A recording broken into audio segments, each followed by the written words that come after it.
Kasi kawawa naman, ang sobrang kitid ng ano niya. Tapos ang gamit pa niya ngay. Di ba? Sakto yan.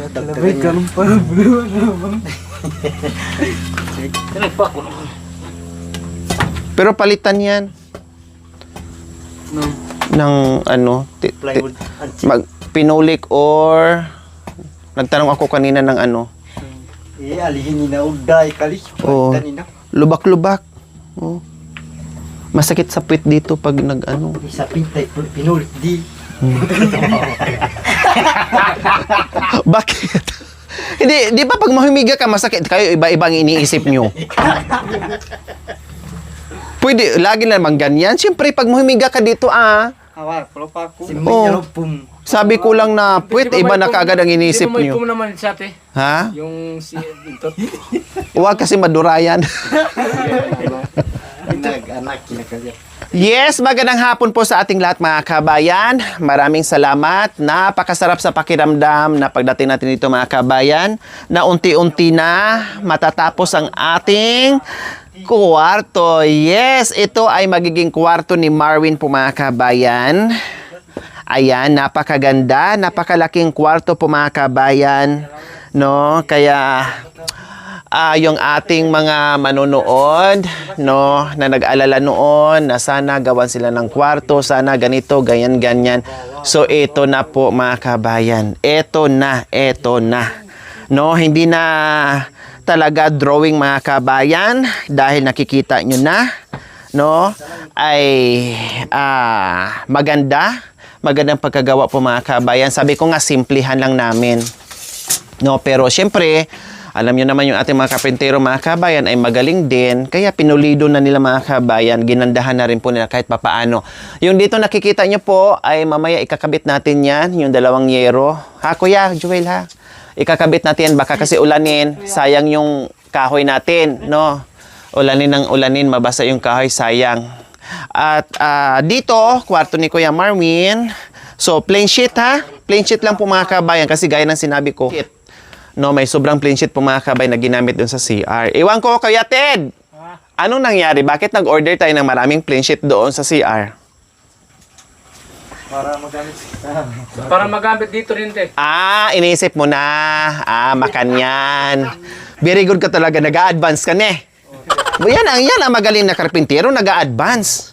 Diba? Iniisip ka agad kung anong kasunod na trabaho at anong kasunod gagawin Kasi naisip ko doon. Tapos na rin CR. Baka may gagawin na naman doon na dalawang kwarto ni... Ang galing mo. Diyan ako bilib na bilib sa'yo Kaya pag wala ka sa project natin, hinahanap ka namin. Kasi masyadong advance ang... Ibig sabihin, matalino ka. Masyadong advance ang isip mo, ang utak mo. Kaya hinahanap-hanap kita kapag wala ka. Parang kanta lang yun hinahanap-hanap kita, no? Kaya ayun pala mga kabayan. Kaibigan tayo.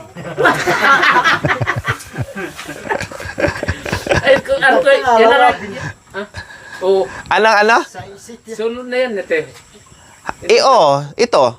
Saka, lagyan na lang yung... Plain sheet to. Pangpako ng dingding yan. Oo, yung frame niya. Ang inisip namin, hindi namin lagyan muna natin yung mga lalagpapako ng hero dahil kung magpasok tayo ng pinulik ba to. Okay. So, no. Tama. Saka na lang kapag natapos na natin yung pinulik. Yung sahig niya. Okay, no problem. Pero, pwede ka na maglagay dito ng yung dito lang. Siguro dito sa harapan. Wag mo na dito kasi idadaan mo pinulik dyan. Dito siguro pwede ka na mag-frame. Diba? Saka na lang pala to. Oo, para may na tayo kaagad. May kwarto na tayo kaagad. Ayan, saka na lang yan. Diba? Para ginandahan at tinibay dito. So, ganyan nga. Ganyan po mga kabayan. So, may rason pala kung bakit dinamihan ni Kuya Ted yung plain sheet kasi iniisip niya dito. At isa pa, ito yung sinasabi ko mga kabayan, no? Ito, halos pumantay dito sa kalahati sa dingding. So ngayon, kung naka-plywood to mga kabayan, tuwing ulan, talagang ang tubig dito, ang talsik, is papunta dito. Hindi na rin pwede ito mga kabayan na magbawas na magbawas dito, no? Kasi lalalim at lalalim siya, no? At may malaking puno diyan na ang hirap tanggalin niya mga kabayan. At bukod diyan, baka mamaya yung tibay diyan mga kabayan ay pupunta dito. So mag-cause ng landslide, delikado. Kaya sabi ko, okay na yan, tayo na mag-adjust. So, para hindi ka agad masira ang dingding natin, so, ano na lang, plain sheet na lang gagamitin natin. Dito, walang problema, kasi wala namang pader dito mga kabayan, ganunin doon, at saka malaki naman yung bulada natin, ayan no, malaki naman po mga kabayan, 3 ata yan, kung hindi ako nagkakamali, no. Mahaba naman, ibig kong sabihin, mahaba naman siya. So, okay lang, ito lang talagang problema namin. Pero, pag umuulan at bumagyo, ang talsik is ganun talaga, no? Ang talsik ng tubig ulan. Kaya sabi ko, sige, i-plain sheet na lang lahat. Kasi sabi ko sana, itong side na to, na madalas natatalsikan kapag umuulan, plain sheet, no? Yun sana. Tapos the rest, plywood. Kaya lang sabi ko, plain sheet na lang para uniform at iisa ang kulay para wala na tayong problemahin na magkulay-kulay at doble trabaho. No, kaya plain sheet na lang lahat para titibay at tatagal talaga siya sa ulan or sa tag-ulan mga kabayan. At malamig naman dito. Malamig si Marwin nga eh. No, nilalamig. Katulad doon mga kabayan, buti na lang ang bulada dyan sinadya namin is 4. 4. O mahigit 3 o more or less 4 mga kabayan plus alulod. No, kahit may alulod siya mga kabayan, dahil pag malakas ang ulan ay pader na dyan, may tendency pa rin. Kaya itong natin, ayan o, putik. Kaya sabi ko, pagdating ng panahon, kapag bumigay na ito, at papalitan ko to, plain sheet na dito na side. Kasi ito talaga ang unang masira. Kasi ito madalas ang nababasa at natatalsikan. Doon sa kabila, unless nang umaangge, nababasa siya. Pero kung ang ulan ay walang hangin, hindi mabasa doon sa magkabilaan. Dito lang talaga dahil sa tasik. Kahit merong alulod. Dahil dito po yan. No? At dito, patak ng ulan mga kabayan. Kaya, putik-putik siya. At pagdating ng panahon, lulubo talaga siya. Malulusaw talaga siya. Ang ipapalit ko dito is plain sheet po mga kabayan. So, yun po yung aming naisipan. Kahit nga si Kuya Ted, ganun din ang isip. Si Marwin, ganun din ang suggest niya. So ako, ganun din. Sabi ko, sige, yun na yun. Plain sheet na lang lahat at para wala na magiging problema pag umuulan. No? Hindi naman siya mainit mga kabayan, promise. Kasi nasubukan ko naman dito. Lalo na pagdating sa gabi. Di ba Marwin? Pag sa gabi, sobrang lamig dito sa loob ng bahay. Oh, nilalamig ka, di ba? Oh. Kaya sabi ni Marwin, na lang, plain sheet na lang ang gagamitin. Okay? Sige. So, anong gagawin natin dyan? So, ito yung sabi ni Marwin, ginagawa na po, unahin itong kwarto ni Kuya Marwin po mga kabayan. Kasi doon ay hindi pa sila, undecided pa. Kumbaga, hindi pa sila nakapag-decide mga kabayan. Inantay pa nila ako doon. Siyempre, kung anong kwarto dito ni Marwin, ay gano'n din doon kay Kuya Bentot. Kaya ayan. No, tapusin muna nila mag-frame and then bago nila dingdingan yan, syempre mauna muna ang sahig, no? Sahig muna mga kabayan para hindi mahirapan magpasok ng pangsahig dyan. Tapos ito dito, ayan, medyo alanganin ng konti dito mga kabayan, no? Medyo alanganin ng konti dito. Ito lang talaga kasi ang ang magiging kwarto ni Kuya Bentot. Medyo alanganin dito. Hindi ko alam mga kabayan kung ano ang magiging dito, no? Hindi ko pa alam sa ngayon kung mabago ba, may changes ba dito mga kabayan, kung bahala na. Pero gagawa namin ng paraan, no? Kasi yung ito lang, bitin. Pero siyempre, maiksi lang naman si Kuya Bentot. Kung ako, bitin, lagpas ang paa ko dyan. Pero kung Kuya Bentot, ay saktong-sakto. Pero hindi pwede yung saktong-sakto. Kasi may mga gamit pa si Kuya Bentot mga kabayan. May mga gamit. Saan niya ilagay yung mga gamit niya? Kaya sabi ko, dito, maglagay pa ako ng ano dyan. Siyempre, lagayan, no? Habaan namin to dito, maglagay ako ng extension dito mga kabayan, dugtungan ko, para kahit papaano ay luluwag siya. So, ito, alisin ko rin to mga kabayan, no? Para ito ay mapasok doon. Alisin ko to para lumuwag siya, pati doon sa daanan lumuwag siya, and then ito luluwag din kasi nandito yung ni Kuya Bintot. Ayan, para daanan, no, para luluwag yung kanyang higaan mga kabayan. So, unahin muna namin dito kay Kuya Marwin bago kay Kuya Bintot. No, unahin muna namin para hindi magulo, yung alalay lang, para hindi masyadong stressful po mga kabayan yung ating paggawa. Kaya ito, buti na lang nandito si Kuya Ted, no, and sana puwersa yung aming lakas po mga kabay, mas lalong mapadali, mapabilis ang aming trabaho dahil kompleto mga kabayan. Tinapos lang ni Kuya Ted yung kanyang kontrata doon sa kabila, no? Hilip minado. Mani.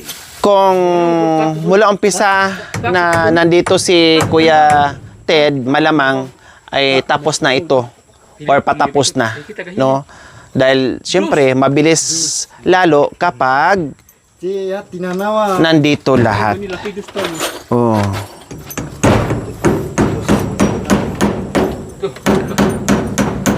O bakit hindi to sakto? Gusto daw niya na hindi yung laging patag, gusto niya medyo May lubak-lubak konti? hindi yung Banking? hindi daw, yung parang ganyan. Siya dahil pa hindi ito hilo. Kaya ito magpupunan. Sa kwarto ko kanya niya.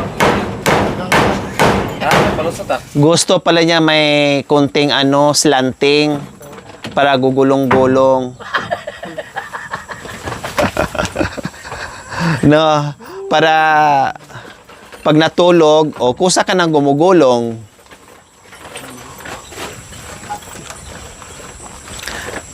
Buti nga, dinaanan ka ni Kuya kanina? Saba ay Sabado pa lang. alas 10 mas na kami doon. Magalag sa Mabikal. Hindi, dinaanan ka ni Kuya kanina. Tres media. Nagkape na lang muna kami. Tipon. Umakyat. Ay naman dyan. Tapos bumili na kami ng ulam dyan. Yung Adobo. Babi, Adobo na. ay manok. Adobo na may repolyo. Ayan yun yun. Adobo, tapos nilaga. Kasi may repolyo eh. O, pinagsama-sama niya. Adobo, nilaga. Ano pa ba? Kotsero. Lawak na yan, Marwin. Ang lawak na yung kwarto mo. Halos kasi laki na doon kay Tatay Romy. Kunti na lang kulang.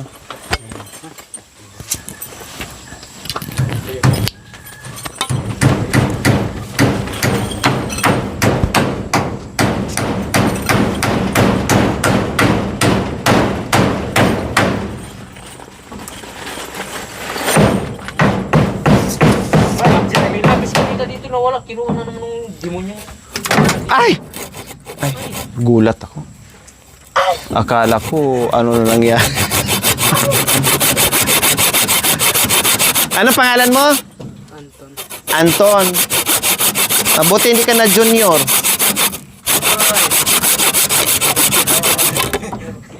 Bakit gwapong anak?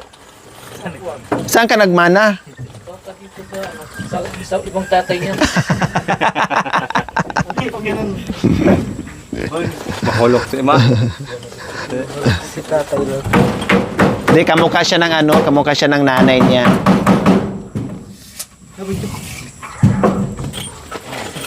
Ay, ba't ka niya lang? Taot ka lang yung Yo, dito. Para pag pasok.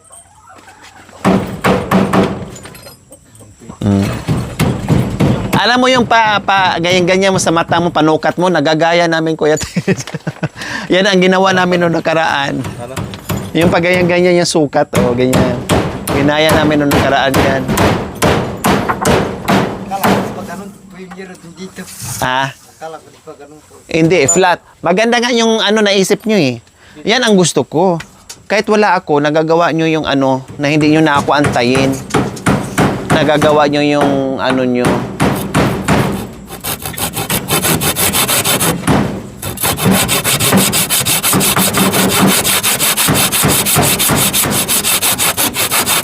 Malaki yung cup, ano mo win, dapat doon banda sa itaas. Aday, kunti na lang yung kagat ng ano.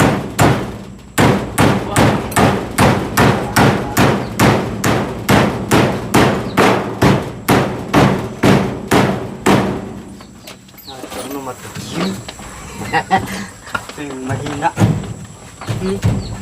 Konti na lang mo, mababali na. Hindi. Lagyan mo ng pakuan mo din yan. Mabrisan niya, turi. Mabrisan yan, titibay na yan. Di pa man durungawan. Sa taas. Dito na lang daw, maliit daw eh. Gusto niya yung parang... Saan? Parang yung sakto lang yung mata dito. Ano yun, naninilip ka? Eh, ganda mo na lang, Gus. Butas ng Pwede. Ito lang? silipan? Isang tangkal? Para sa taan lang. Hindi, isang ano. Diyan ang bintana.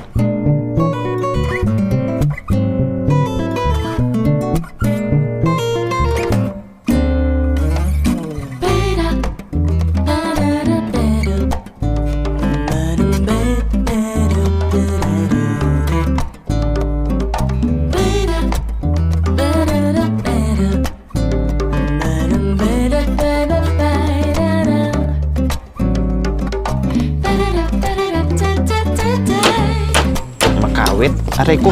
Ano ba yan, kuya? Makawit? Aray ko. Ano ba yan, kuya? Hindi, nabitawad ko. Pakinga ako, nawalan ako ng lakas. Sa pagbuhat ng, ano, pagbuhat ng... Ayan, baka kasi may makawit eh. Pag dumaan dito eh, makalimutan. Oh, halika na dito. So, ayan po mga kababayan. Ito, hindi ko na pinaalis. Dahil sabi ko nga, ito ay magiging open lang. Kung saan, ito yung ginawa nating upuan po mga kababayan nung ginamit natin nung nagsalo-salo tayo dito. Hindi na to magagalaw, no? Open para ang hangin ay labas-pasok at saka hindi didilim yung terrace ni Tatay Romy. Ang magiging sarado lang dyan is yung kwarto ni Kuya Marwin at saka kwarto ni Kuya Bentot. The rest, open lang siya. Total, ang kwarto nila ay may kanya-kanyang susi, may kanya-kanyang lock. No? Kaya ito ay nanatiling open, presko, ang hangin dito. At the same time po mga kabayan ay mayroon pa rin matatanaw.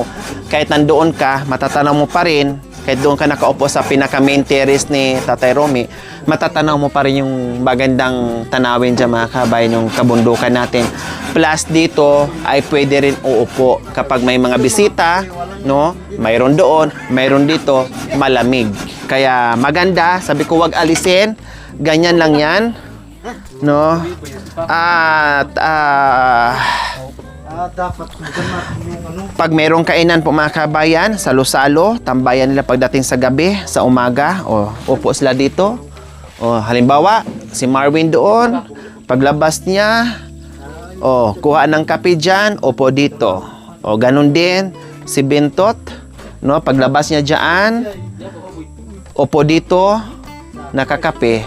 Ganon din si Tatay. Kahit nandito ka mga kabayan, kahit nandito ka nakaupo, kahit nandito ka nakaupo, tanaw na tanaw mo ang kagandahan ng kabundukan mga kabayan, tanaw na tanaw mo.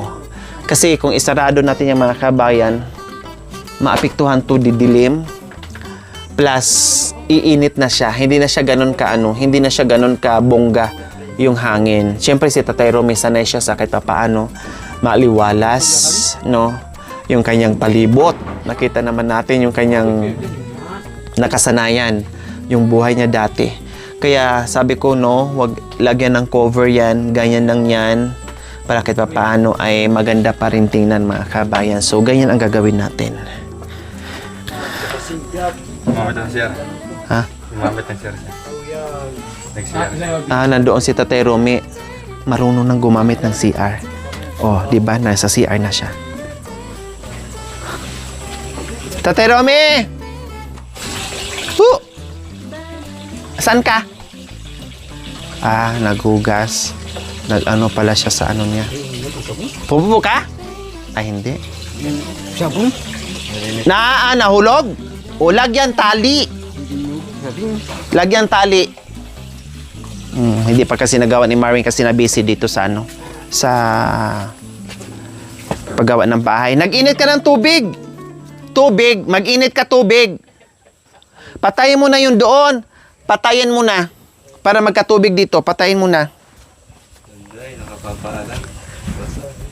Si Patong. Pasukan daw sa'yo. Sipatin. Ulit. Ulit. Ay!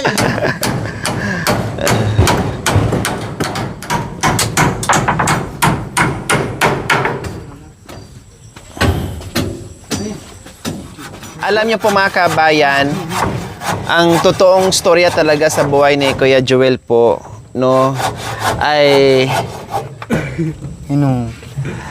dating law po talaga siya, no? Nag-aaral po talaga siya sa Angeles University of Foundation School of Law.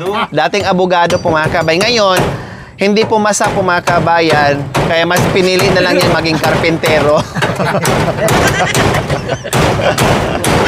Nawala ng pag-asa. No?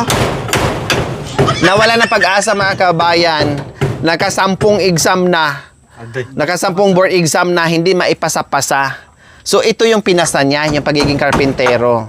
Kaya ito ngayon. Kailang sipat-sipat din. Oh.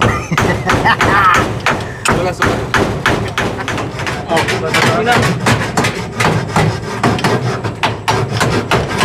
Kabit yung yero. Si tatay. Ng pagkatapos ng frame.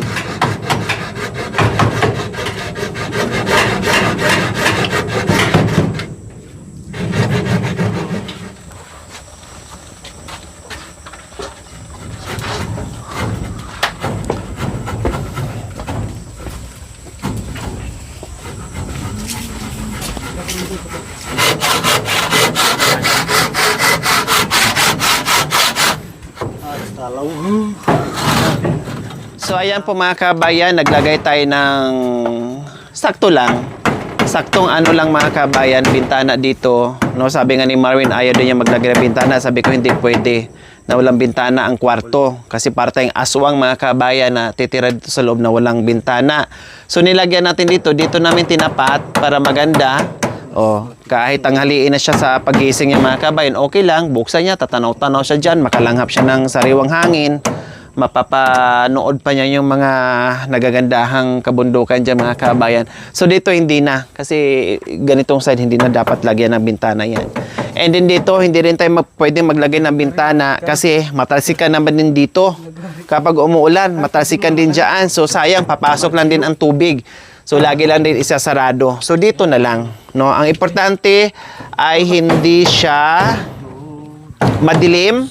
No, hindi didilim yung kwarto mga kabayan at may singawan.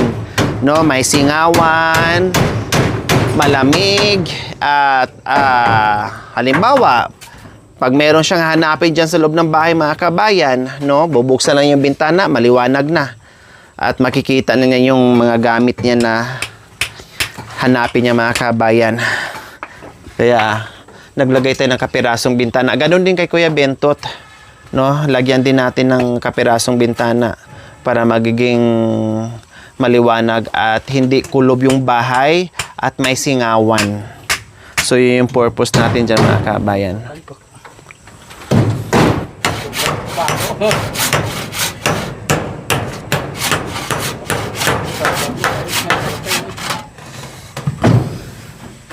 Pantay akali. Teka. Pantay na. Aday. Joel, na-miss ko yung daliri mo. Isa niya. Tingnan makanya, no? Dagdagan na naman. Natanggal na nga eh. Nanong ko ng itak. Itak na. Ang dami-daming cutter. Hindi po matalim yung nirkater kasi ginanong ko pong ito. Pantay. Mag-suggest ka mo. Da, Tahanin mo na sa kailangan wag pa bigla-bigla bunso. Ay, ano kambala yung ganun. Yan. Yan. Wag yung masyado. Dodogo.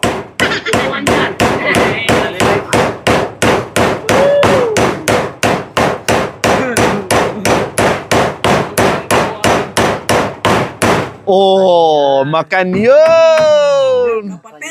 Makan yun!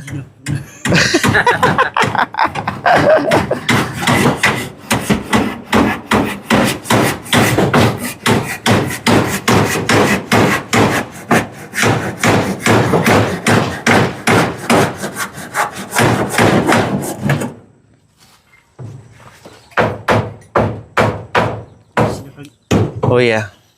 Saktoy na. O, di ba? At least, tawag nito, ilalapat na lang yung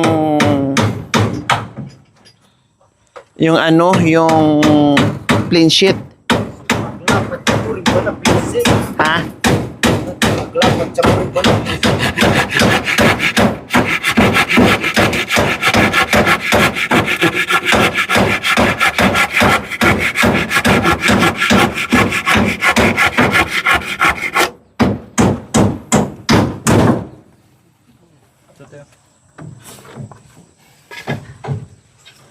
Natamaan naman.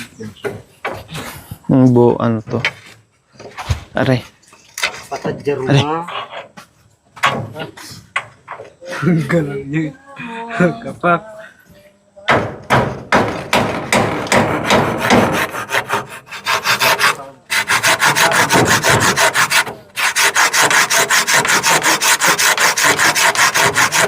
Hawakan. Yan.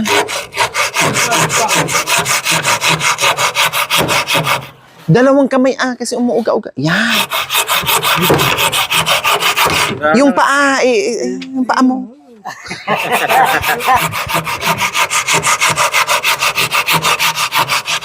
Ako, lumapit ka tatay. Yung tatay. Ay, ayun pala. Talaga, ang talino talaga ng tatay ni.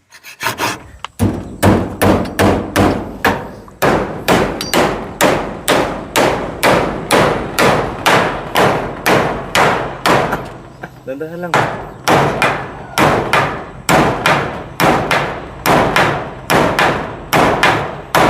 Ayan, kung di tumibay, hustoy. Hawak ka po dito. Dito banda. Dito banda Yan. Kamay mo na. Dito hindi. I-usay mo kunti yung kamay mo. Yan.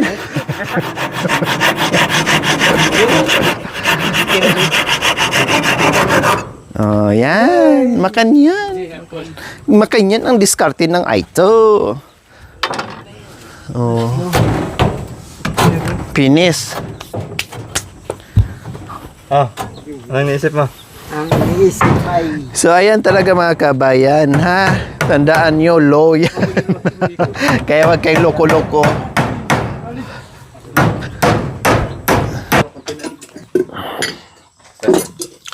So, ayan, pagtimpla ko mga kabayan. Kasi pag si Tatay Romy magtimpla, Diyos ko, pag naglagay ng asukal to, wagas. Kalamay.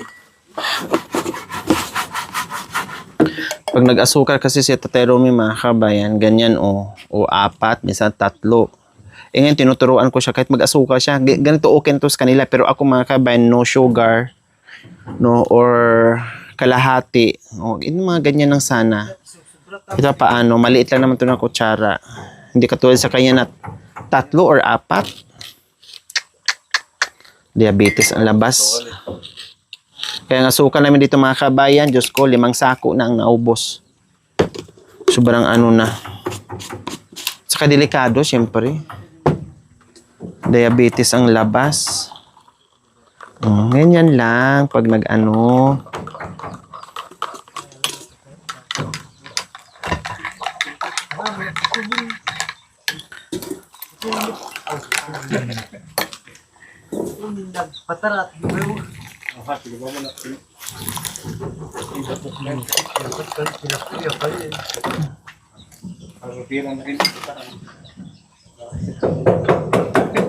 Hindi, magkanya.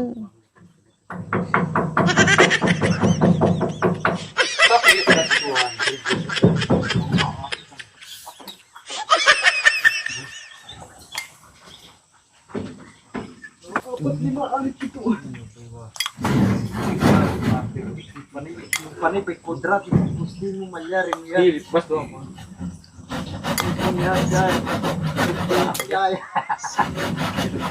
Dapat ganito yung ano.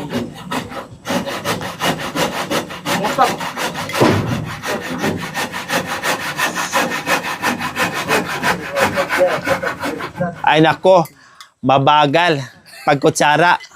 Meron tayong isang technique para mas mabilis. Kulang tubig. Kulang tubig, kulang. Maano, ganun.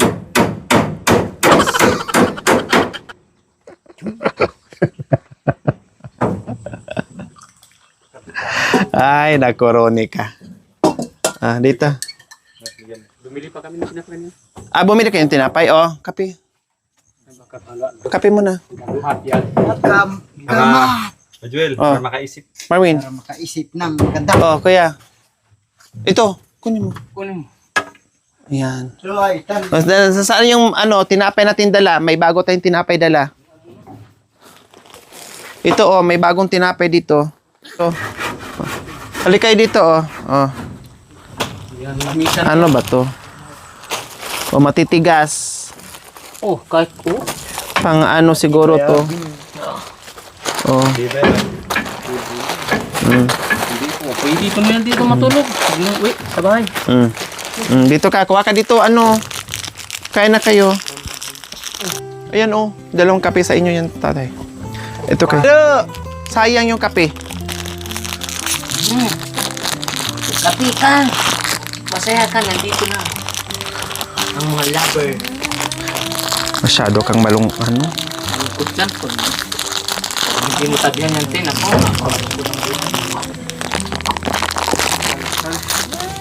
Ano bang? Tukuto.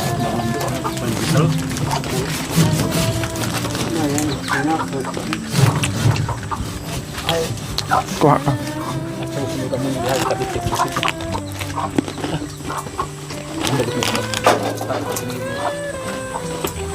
Tiro po ang kapun. Bako niri yun. Pamuntakan mga bikta makikisa. Hiro mo na ha, para makumpleto na makita sa kamera. Abangan. Naisip ko kanina, doon ko sana dumumi. Ayan, naisip ko may siya pala dito. Kaya kami yung tatay. Okay na yung isang tapo lang. Bas na yun. Bas na. Kaya lang gusto ni tatay doon para sa iba. Labay niya doon.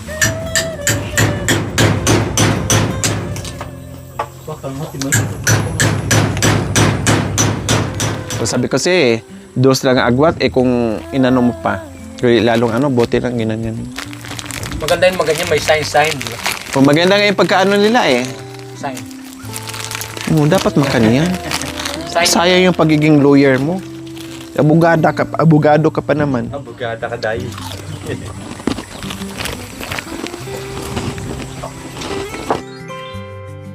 Thank you for watching. Don't forget to like, share, and subscribe.